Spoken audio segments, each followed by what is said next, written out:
Today's episode is brought to you by Mazars. SoundCartel.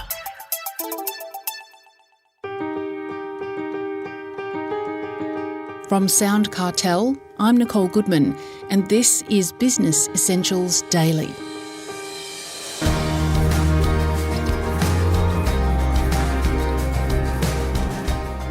Are you still spruiking your product on social media, hoping for likes, follows and shares? Well, you may be wasting your time and money. George Hauer, Growth Director of social media agency Attention Experts, says that with such sweeping changes across the social media landscape in the last few years, businesses should be aiming for brand value rather than simply brand awareness. This could mean a complete rethink of what, how and where you post. George begins by explaining to Jeff Waters the difference between brand awareness and brand value. A lot of people say to me, George, I want to build brand awareness. And I'm like, okay, I can build brand awareness, but if everyone thinks your brand is mud, then it's not worth much, right? So what brand value actually is perceived value of a brand with a target market. So how they're actually perceiving that brand. And how do you go about building that on social media? There's two ways we can build brand value. One is what a lot of businesses do, which is the customer to business journey. So they tell the journey of the customer to the business, the way they would purchase a product, where to find it, what that experience would look like, what would it look like when they've got the product, and then post-product. And there's a second journey that a lot of businesses don't talk about, which is their business to customer journey. So behind the scenes, purpose, why they're doing what they're doing, and what it takes to deliver that product to the consumer behind the scenes. Could you please elaborate on that number one for us? A great example is like a hotel. So someone might find a hotel online, let's say on Google or whatever, when they're looking for a holiday that they'd like to plan. And that's the start of that customer to business journey. And they'd land on the hotel website, they'd take a look around, they'd probably look at some reviews, make a booking eventually, end up going to the hotel on the day of the booking, getting greeted by the front doorman, going to the front lobby, being shown to their room, using the amenities and doing the things in the area. So that's the customer, the business journey. That's the journey the customer will go on with the business. And we talk about that in detail on social media. So a lot of people today want to see predictability and genuineness in the story that they're being communicated to about from a business. So we tell that in detail, that whole journey. So given that example of the hotel, what would those posts look like? It could be a video of, let's say, the front doorman greeting you into the hotel. It could be the smile at the front desk and the way you checked in. It could be a video, like a sweeping video into the room as you're walking in and what the room looks like. It could be some single image posts or carousels around the food and beverage options, menu items, and some of the amenities around the hotel like pool, gym, and so on.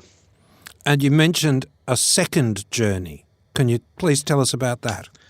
Yeah, the second journey is the business to customer journey. So that business to customer journey is really about what the business goes through to deliver that product to the customer. So the customer only really sees probably 10% or less of that journey when they receive the product. What happens that 90 to 95% of the time to actually deliver that product? So if we're going to stick with the hotel example, you know, the people that come in and clean the room, the planning behind the scenes, the management, the staffing, the way staff are recruited, the purpose of the hotel, why the menu items are the way they are, the seasonal options and what the chef has thought about in regards to that. You know, the passion and purpose of the back-end staff and the things that happen behind the scenes really is that business to customer journey.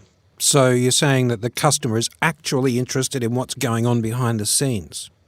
Absolutely. They want to do business with a business that they know, like and trust. So if they're going to be booking at that hotel or they're going to be buying that product from an e-commerce website, they're doing this all digitally. So from a digital format, they don't have the option to go in and deal with these people in person. So they really want to trust who they're buying it from. And, you know, audiences today are more cynical than they've ever been because there's so many options. A lot of those options have burnt them in the past. So they really want to see that personal aspect of a business. So what you're doing is creating a user experience for the purchaser or the customer without them actually being there. Correct. Yeah. giving them the flavor of the personality plus also what they're going to expect. So how does this all build what you call brand value? What we've found, and if you see this in the biggest companies in the world, they have this down pat. This is how they've built brand value for themselves, is when you tell those two stories over and over and over again, you build brand value with an audience. So if you take Apple, for example, their business to customer journey is their history. So two guys in Southern California wanted to start the world's biggest personal computer company. They went ahead and did that. The owner got fired. He came back, started the world's biggest smartphone and personal music device. He ended up passing away. Then one of his people that worked closer with him took over, and now the world's biggest company, right? That's their business to customer journey. They flagrantly market that. That's part of their strategy. The customer to business journey for them is one to do with the product. So the product design, the way it looks and feels when you first purchase it. They've even got their own unique patented smell called Apple smell. You can actually buy that in a candle if you're that into Apple products. Does it smell like an apple? It smells like an iPhone. Whatever an iPhone smells Whatever like. Yeah. that is. Yeah. Sorry, please continue. and the Genius Bar as well. So like you go into a store, get your products. So this is all part of the customer to business journey. Another unique example is like Airbnb. So Airbnb don't talk about the history in their business to customer journey. They talk about the vendor experience when they're leasing out to a guest. That's their business to customer journey. So why would I lease out my apartment or house to someone that I don't know and never met before? Well, all these other people have done it, and this is their experience, and this is the success they had. So really building that brand value, that perceived value of a brand with a target market is really telling those two stories over and over again. Can you give any advice to the small business owner about what sort of content, in what form, video, words, what sort of works the best with this? It's not necessarily format. A lot of people get fixated on, okay, should I be doing more video? You got to remember social media is not one billboard that you can put up on the side of the road. You do it once and it has to be perfect. It's a series of things that tells a story. So the best way to do it if you're a small business is really get your messaging right in terms of articulating your purpose, why you're doing what you're doing, and the reasons why you're doing what you're doing, and what are people going to expect from you. So you need to have that down clearly first, and then you'll be able to articulate that in your posts through single image or carousel or video.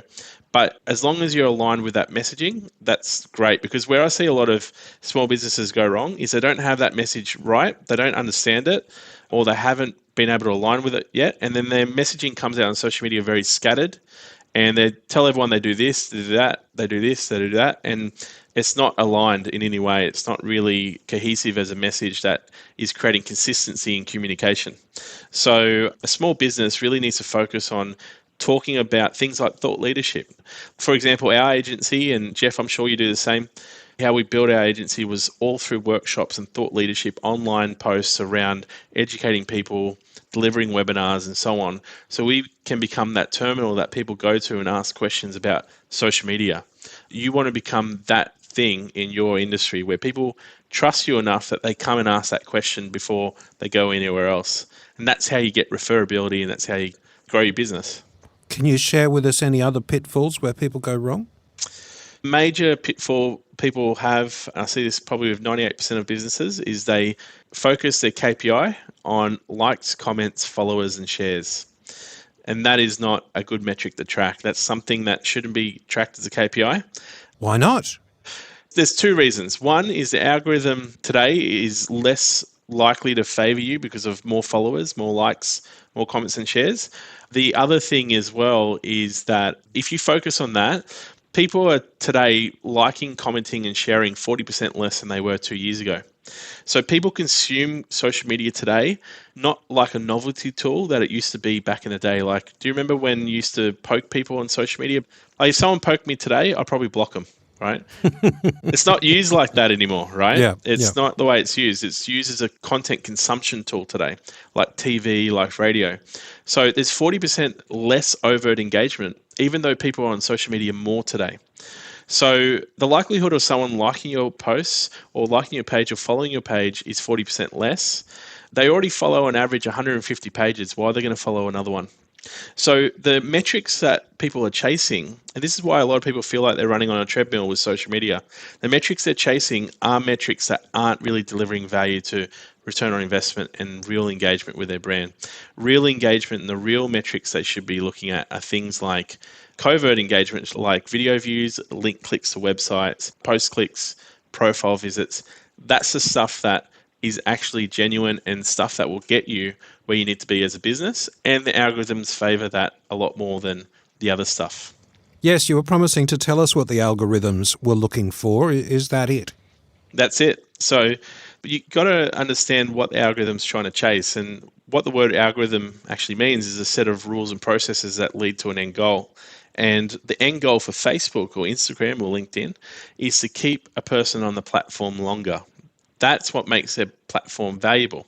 That's how they sell themselves to advertisers, right? If people stay on the platform shorter, then they can't sell their product more valuably to an advertiser, or they lose advertisers. So the algorithms are always trying to work out how to keep people on the platform longer. And what they're looking at is, okay, are they actually sticking there and watching this video? Are they actually clicking on this post? Are they actually stopping on the newsfeed on this photo? That's what they're looking at, not if they like it or they comment on it so much. That was George Hauer, Growth Director at Attention Experts.